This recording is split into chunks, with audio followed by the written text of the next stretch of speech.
جو حضرت امام حسن نے بنایا، دوسرا بادشاہ یزید جو زبردستی بنا، وہیں سے ہوا فتنہ اور فساد۔ اب دیکھیے یزید 63 ہجری میں حضرت زین العابدین بڑے آرام سے درسگاہ میں لگے، اپنے کام میں لگے، لوگوں کی دینی تربیت، اسلامی تربیت، یہ امام حسین کا گھرانہ ہمیں سکھا رہا۔ پڑھاؤ بچوں کو، خود لگایا درسگاہ مسجد نبوی شریف میں، لگ گئے پڑھانے میں، علم حدیث، علم تفسیر اور روحانی تربیت کرنے میں لگ گئے۔ حضرات محترم، آپ ہی کے یہ دربار کا فیض ہے کہ حضرت امام جعفر، حضرت امام باقر آپ کے شاگرد، ان کے شاگرد حضرت امام جعفر صادق، اور ان سے استفادہ حاصل کرنے والوں میں نام حضرت امام اعظم ابو حنیفہ کا۔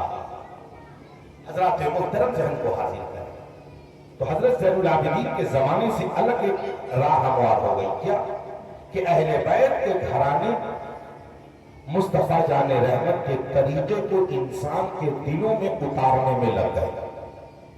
حضرت زین العابدین کو لگ گئے روحانی طور پر لوگوں کی تربیت میں لگ گئے، اور مسلمانوں کا ایک طبقہ اپنے حکومتی امور کو سنبھالنے میں لگ گیا۔ ذہن کو حاضر کرنا، یزید نے اپنے دور حکومت میں کیا کیا کہ 63 ہجری میں مکہ المکرمہ پر اٹیک کرایا، مدینہ منورہ پہ حملہ کرایا، بہت سارے صحابہ کی جانیں گئیں۔ اس وقت جب حملے ہو رہے تھے تو حضرت زین العابدین کے گھر کثرت سے عورتیں، چھوٹی چھوٹی بچیاں، چھوٹے چھوٹے بچے، لوگ اپنے اپنے بچوں کو لا کر حضرت زین العابدین کے گھر میں رکھتے۔ کیوں؟ کہ انہی کا ایک گھر ہے جو محفوظ ہے مدینہ۔ آج یزیدیوں کو ہمت نہیں پڑ رہی ہے کہ حضرت زین العابدین کے گھر پہ حملہ کریں، حضرت زین العابدین پہ حملہ کریں، ہمت نہیں پڑ رہی ہے۔ حضرت زین العابدین کے گھر میں کثرت سے بچے آ گئے، عورتیں آ گئیں، لوگ اپنی جان کو بچانے کے لیے حضرت زین العابدین کے گھر آ گئے، مگر حضرت زین العابدین نے کسی کو نکالا نہیں۔ آپ کو حیرت ہوگی، مروان اپنے گھر کے تمام بچوں کو حضرت زین العابدین کے گھر لا کے رکھا۔ یہ وہی ظالم مروان ہے جس نے امام حسین کو کہا تھا مہلت مت دو۔ جب ولید کے گھر امام حسین گئے تھے تو اسی مروان نے کہا تھا مہلت مت دو۔ آج یہی مروان ہے کہ جب مدینے پہ چڑھائی ہوئی ہے تو اپنے بچوں کی حفاظت کے لیے اپنے بچوں کو لا کر حضرت زین العابدین کے گھر میں رکھ دیا۔ مگر یہ حضرت زین العابدین ہے، یہ نہ کہا کہ تم ظلم کرنے والوں ہو، مگر یہ تو اہل بیت کا گھرانہ ہے، یہاں ظالم بھی قبول کیا جائے گا، یہاں مظلوم بھی قبول کیا جائے گا۔ یہاں سب کے لیے دسترخوان بچھا۔ حضرات محترم ذہن کو حاضر کریں، 63 ہجری میں یزید کی موت ہوئی۔ یزید مرا، ایک روایت میں ہے 64، ایک میں ہے 63، پر روایت دیگر یزید کی موت ہوئی۔ اس کے مرنے کے بعد مروان بن حکم نے بہت کوشش کر کے یزید کے بیٹے کو تخت نشین تو کرایا، مگر وہ اس چیز کو قبول کیا نہیں۔ 40 دنوں میں مر بھی گیا، اس کی جان بھی چلی گئی۔ حضرات محترم، اس کے بعد نتیجہ یہ نکلا کہ مروان بن حکم خود کسی طرح سے حکومت کو سنبھالنے لگا، خود بن گیا حکمراں، مگر سلطنت مختصر ہو گئی۔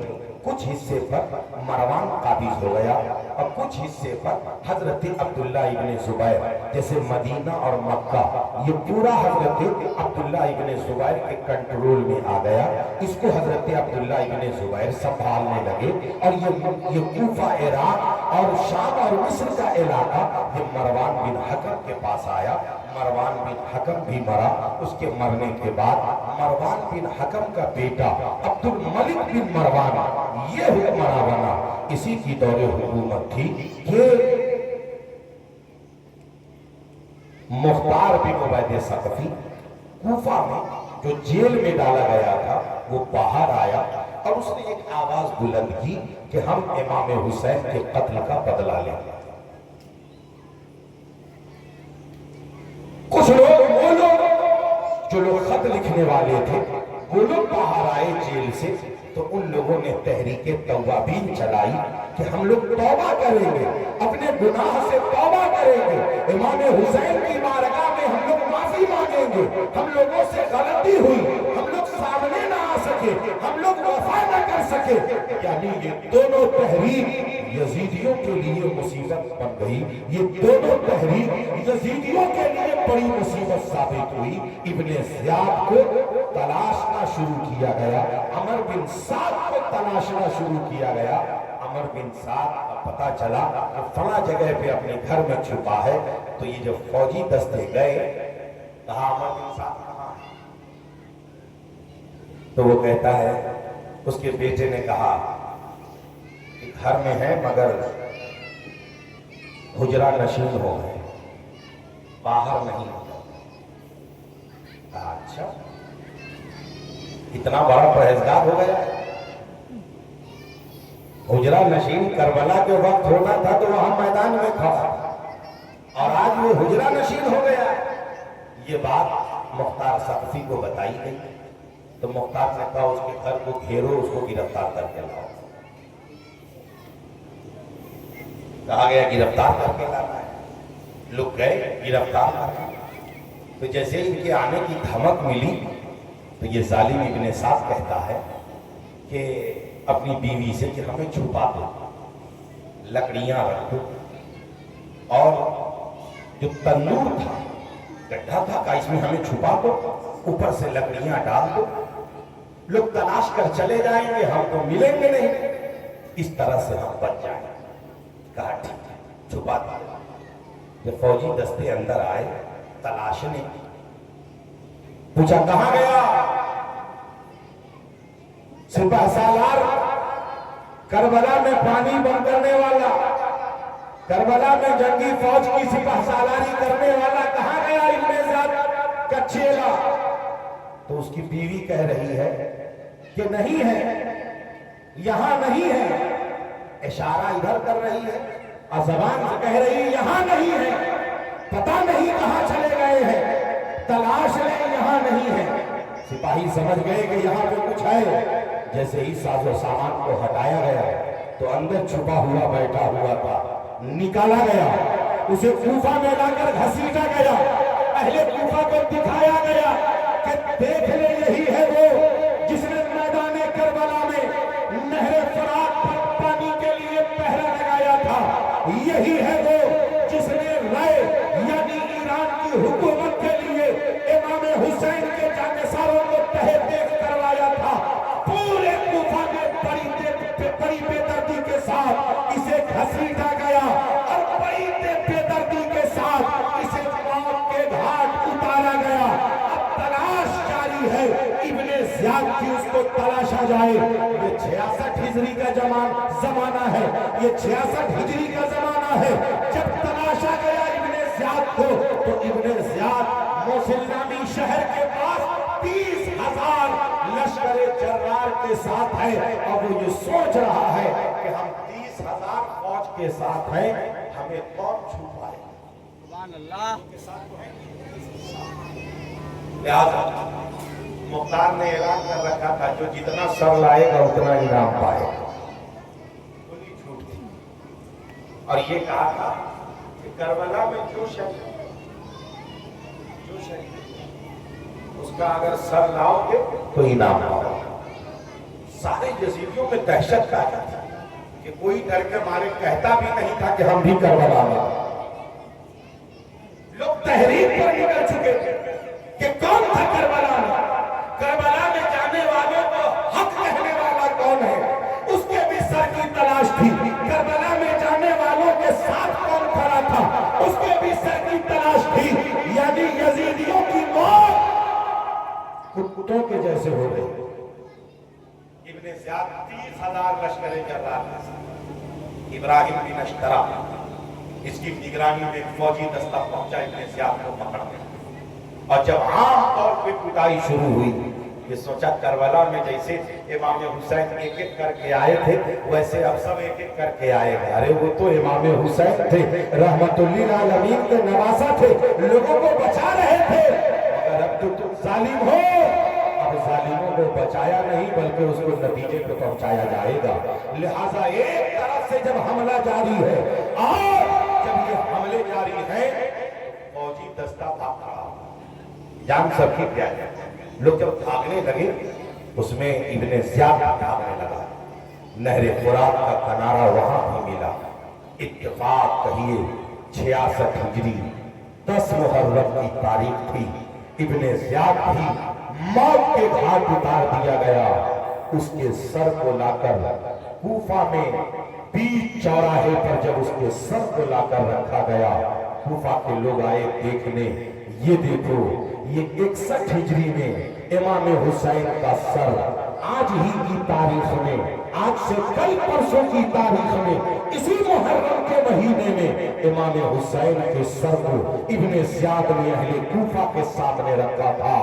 آج دیکھو 5 برس کے بعد اسی ابن زیاد کا سر کوفہ میں لوگوں کے سامنے رکھا ہے. اچانک لوگ کہنے لگے آ گیا آ گیا آ گیا آ گیا. لوگ ایک دوسرے کو دیکھنے لگے کیا آ گیا, تو لوگوں نے دیکھا کہ ایک سانپ آیا. وہ سانپ ابن زیاد کے ایک ناک میں داخل ہوا اور پورے ایک ناک سے داخل ہوا اور دوسرے ناک سے وہ باہر نکلا. لوگ دیکھ کر دنگ رہ گئے, یہ کیا ہو رہا ہے. حضرات محترم عرض یہ کرنا ہے 66 ہجری تک یزید کے چیلے اور یزید کے ساتھ میدان کربلا میں ظلم کرنے والے جتنے افراد تھے سب کے سب موت کے گھاٹ اتار دیے گئے. ایک دو جانے نہیں, تقریباً 70,000 سے زیادہ جانے گئی.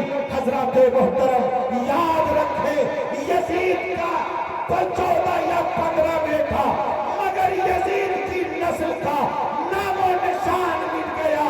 اور میرے حسین کے ایک شہزادے حضرت زین العابدین سے 11 یا 15 بیٹے ہوئے. کتنے ہوئے 11 یا 15 بیٹے ہوئے. مگر ان 11 یا 15 بیٹوں سے آج پوری دنیا میں سیدوں کا جلوہ نظر آ رہا ہے, سیدوں کا شجرہ نظر آ رہا ہے. اور ان بیٹوں کی یہ کرامت ہے کہ ہر بیٹوں کے یہاں لاکھوں کی تعداد میں, کروڑوں کی تعداد میں بھوکوں کو کھانا مل رہا ہے. ضرورت مندوں کی ضرورتیں پوری ہو رہی ہیں, بے اولادوں کو اولادیں مل رہی ہیں, مصیبت زدہ انسانوں کو مصیبتوں سے نجات مل رہی ہے. آپ کہیں گے کیسے؟ تو دیکھو اجمیر کی سرزمین پر غریب نواز کی بارگاہ سے حسین پاک کا صدقہ بڑھ رہا ہے. کچوٹا کی سرزمین پر اشرف جہانگیر کی چوکھٹ سے حسین ابن علی کا صدقہ بڑھ رہا ہے. دیوا کی سرزمین سے وارث پاک کی چوکھٹ سے حسین ابن علی کا صدقہ بڑھ رہا ہے. دنیا بھر میں کروڑوں کی تعداد میں نبی کی اولاد اپنے مزاروں میں بھی ہے اور زندہ بھی ہے, وہ تقسیم کر رہے ہیں میدان امام حسین. حضرات محترم عرض یہ کرنا ہے, یہ سبق ملتا ہے میدان کربلا سے کہ حق کے ساتھ رہو گے تو نسل بھی باقی رہے گا اور نام بھی باقی رہے گا. لہذا حق کے ساتھ رہو گے تو نسل میں بھی برکت آئے گی, نام میں بھی برکت آئے گی. اور اصل نام تو دین اسلام سے جڑا ہے. لہذا ہماری عزت اس لیے ہے کہ ہم مسلمان ہیں, ہم سے لوگ جلتے اس لیے ہیں کہ ہم مسلمان ہیں, ہم جنت کے حقدار اس لیے ہیں کہ ہم مسلمان ہیں, ہم نبی کی شفاعت کے امیدوار اس لیے ہیں کہ ہم مسلمان ہیں, ہم نماز و روزہ کے پابند اس لیے ہیں کہ ہم مسلمان ہیں. تو ہم پر ضروری ہے کہ ہمارا طریقہ یزیدی طریقہ نہیں بلکہ حسینی طریقہ ہونا چاہیے. لہذا اپنی غلطیوں سے معافی اور تلافی کرنی چاہیے. حضرت زین العابدین ہم سب کے لیے آئیڈیل ہے, ہم سب کے لیے آئیڈیل ہے. وہ 61 ہجری کب 61 ہجری میں خاندان ٹوٹا اور 95 ہجری میں آپ کا وصال۔ کیسا رہے؟ 34 برس رہے 34-35 سال رہے، مگر وہ 34-35 سالہ زندگی کبھی نہیں حکومت کی طرف جھانکا بھی نہیں، اور نہیں جھانکا، یہی اس کا نتیجہ ہے۔ ظلم پر بند ہو گئے نہیں، ان پر، ان کی اولادوں پر بہت ظلم۔ ان کے مشہور بیٹوں میں ایک بیٹا ہے حضرت امام جعفر صادق، حضرت امام باقر مشہور بیٹا، امام جعفر صادق پوتا ہے، حضرت امام باقر یہ حضرت امام حسن کی بیٹی کے بیٹا ہے۔ اس کے علاوہ آپ کی کئی شادیاں اپنے خاندان سے الگ دوسرے قبیلے میں ہیں، تو باقی تمام اولادیں ان سے ہیں۔ ان میں ایک مشہور نام حضرت زید شہید کا ہے۔ کوفہ میں جن کو اتنا دردناک انداز میں شہید کیا گیا کہ ان کے جسم کے ٹکڑے ٹکڑے کر کے بوٹی بوٹی بنا دیا گیا،